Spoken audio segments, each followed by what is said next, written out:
श्री स्वामी समर्थ सरिता 24 स्वामी आपल्या स्वामी चॅनलमध्ये तुम्हा सर्वांचं परत एकदा खूप खूप स्वागत आहे। तर पहा, उद्या सर्वांनाच माहिती आहे की 29 मार्च 2025 या दिवशी आहे अमावस्या।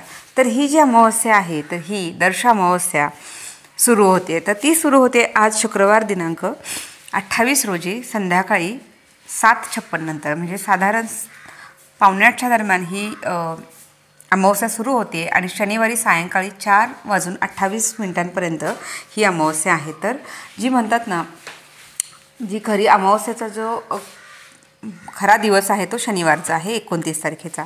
तर आपल्या सगळ्यांनाच माहिती आहे की अमावस्याला हिरण्यदान किती महत्त्वाचं असतं, पितरांच्या सेवा महत्त्वाच्या असतात। तर त्या दिवशी आपल्याला आपल्या पितरांसाठी दही भाताचा नैवेद्य 12च्या आतमध्ये आपल्याला द्यायचा आहे। जर तुम्हाला शक्य असेल तर ब्राह्मणाला हिरण्यदान द्यायचं आहे, त्यामध्ये 1.25 पावशर पेढे, त्यानंतर जानवं आणि यथाशक्ती तुम्हाला जी दक्षिणा द्यायची आहे ते तुम्ही देऊ शकता।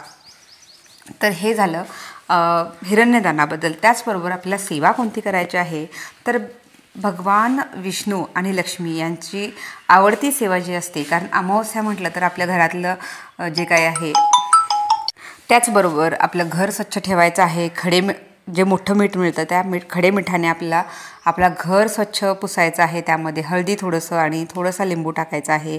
त्यानंतर मुख्य दरवाजाला आपल्याला हळदी कुंकू, हळदीचं लेपन, ज्यामध्ये हळदीच्या लेपनामध्ये आपल्याला गोमूत्र टाकायचं आहे, हे सर्व करायचं आहे। त्यानंतर बघा, ज्यांना कोहळा बांधायचा असतो तर तो अमावस्याला बांधा, तर कोहळासुद्धा तुम्ही बांधू शकता। शेगडीची पूजा करायची आहे। त्याचबरोबर घरामध्ये आपल्याला दक्षिण दिशेला तोंड करून जर तुम्ही दिवा लावला किंवा दक्षिण बाजूला दिवा लावला तरी चालतो। पितरांसाठी तो दिवा लावायचा असतो। पितृस्तुती, पितृशांती, जर तुम्हाला शक्य असेल तर देवपूजा आधी आपल्याला आंघोळीनंतर पितृसूक्त म्हणायचं आहे दक्षिणेकडे तोंड करून, आणि त्यानंतर हातपाय धुवून मग आपल्याला देवपूजा करायची आहे आणि नित्यसेवा करायची असते। तर ह्या झाल्या अमावस्याच्या महत्त्वाच्या सेवा। त्यानंतर जर तुम्हाला शक्य असेल तर पिंपळाची सेवा करावी, कारण पिंपळामध्ये आपले पितर असतात, त्यानंतर भगवान विष्णू आणि लक्ष्मी यांचा वास असतो असंही म्हटलं जातं। तर तुम्हाला तुपाचा दिवा जर लावता आला तर तो तुपाचा दिवा आपल्याला पिंपळाच्या झाडाला लावायचा आहे। पिंपळाला पाणी वाहायचं आहे, हळदी कुंकू अक्षदा व्हायच्या आहेत आणि काही यथाशक्ती जो नैवेद्य जमेल तो नैवेद्य तिथे दाखवायचा आहे। पिंपळाच्या प्रदक्षिणा करायच्या आहेत। त्यानंतर जर शक्य झालं तर तुम्ही पक्ष्यांना खाऊ घालू शकता, मुंगीला साखर द्यायची आहे। हे जे काही आपलं नित्यकर्म आहे हे सुद्धा आपल्याला ह्या दिवशीसुद्धा करायचं आहे। त्यानंतर अमावस्याला सगळ्यात महत्त्वाचं तर आपल्याला बरेच जण अमावस्या ही म्हणतात ना अनिष्ट मानतात, पण असं नाही आहे। अमावस्या म्हणजे साक्षात लक्ष्मीचा वास आपल्या घरामध्ये असतो। तर मग दिवाळीच्या अमावस्यालासुद्धा साक्षात लक्ष्मीची आपण पूजा करतो आणि लक्ष्मी आपल्या घरात राहावी, अखंड नांदावी, घरात सुखसमृद्धी भरभराट यावी यासाठी आपण प्रार्थना करतो। म्हणून आपलं घर स्वच्छ सुंदर सजवायचं आहे। त्यानंतर टापटीप ठेवायचं आहे, जेणेकरून माता लक्ष्मी नेहमी आपल्या घरामध्ये वास करेल आणि ती प्रसन्न राहील, यासाठी आपल्याला ह्या गोष्टी करायच्या आहेत। तसेच विष्णू सहस्त्रनाम जर आपल्याला शक्य असेल तर दिवसभरात कधीही विष्णू सहस्त्रनामाची सेवा घ्यायची आहे। त्यानंतर भगवान लक्ष्मीला आवडते म्हणून आपण जर विष्णूची सेवा केली तर अखंड लक्ष्मी आपल्या घरात नक्कीच राहते आणि कृपा करते।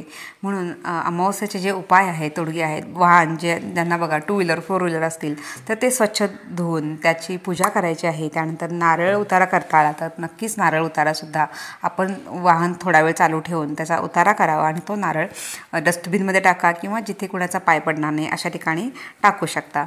त्याचबरोबर घराचा उतारासुद्धा करतात। त्यानंतर कर्पूर होम केला जातो घरातून सगळीकडे, अगदी देव्हाऱ्यापासून सुरुवात करायची आहे आणि नारळावर कापूर ठेवून त्या एक वड्या आपण भीमसेनी कापूर आपल्याला जाळायचा आहे आणि पूर्ण घरामध्ये आपल्याला कर्पूर होम करायचा आहे। श्री स्वामी समर्थ म्हणायचं आहे, आपल्या कुलदेवतेचं नाव घ्यायचं आहे, कुलदेवीचं नाव घ्यायचं आहे।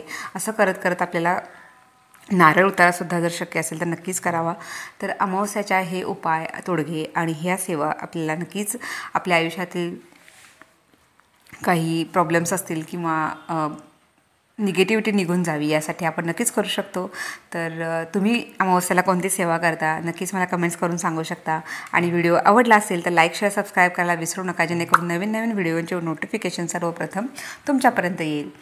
तर याचबरोबर जर आपल्याला यथाशक्ती जर दान करता आलं तर जवळच्या मंदिरामध्ये ब्राह्मणाला शिधा द्यावी किंवा काही अन्नदान करावं. जेवढं शक्य आहे तर तुम्ही अन्नदान जास्तीत जास्त केलं तरी दत्त महाराजांना स्वामींना अन्नदान खूप प्रिय आहे. तर गरजूंपर्यंत आपलं दान पोहोचावं याचीसुद्धा काळजी घ्यावी. सत्पात्री दान करावं यालाच म्हणतात. तर गुढीपाडवासुद्धा येत आहे, स्वामींचा प्रकट दिन येत आहे. तर रविवारी गुढीपाडवा आहे आणि स्वामींचा प्रकट दिन सोमवारी आहे. तर तुमच्या नित्यसेवा सुरूच असतील. तर गुढीपाडव्यालासुद्धा जे तोडगा दिलेला आहे मी ह्याच्या आधीसुद्धा व्हिडिओ बनवला आहे. तर पोतली कशी बांधावी समृद्धीची, तर त्याचा व्हिडिओ संपूर्ण व्हिडिओ तुम्ही चॅनलवर बघा.